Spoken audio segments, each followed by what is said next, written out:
Praise the lord. దేవుని పరిశుద్ధ నామములో మీకు మీ కుటుంబములకు నా శుభములు ఆశీర్వాదాలు తెలియజేస్తుంటున్నాను. ప్రియమైనటువంటి దేవుని బిడ్డలారా, సామెతలు 16వ అధ్యాయం 3వ వచనములో, నీ పనుల భారము యెహోవా మీద నుంచుము, అప్పుడు నీ ఉద్దేశములు సఫలములగును. గమనించండి, ఒక దైవజనుడు తనకు ఎంత పని ఉంటే అంతసేపు ప్రార్థన చేసేవాడంట. ఉదాహరణకి, ఒక పని 2 గంటల సేపు ఉంటే దాని కొరకు 2 గంటల సేపు ప్రార్థించేవాడంట.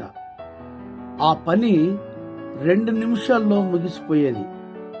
కారణం ఏంటో తెలుసా?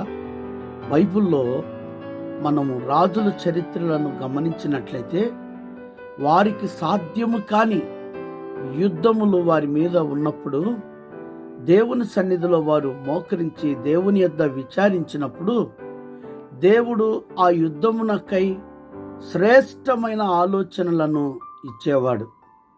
రెండవది, దేవుడే వారి పక్షాన యుద్ధము చేయవాడు.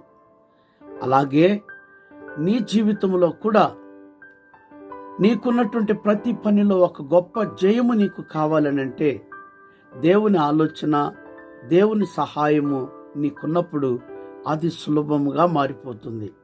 కాబట్టి ప్రార్థించు, దేవునికి అప్పగించు. దేవుడు నీ పనుల భారమును తన మీద వేసుకొని నీ ఉద్దేశములను తప్పక సఫలము చేస్తాడు. ప్రార్థన చేద్దాం.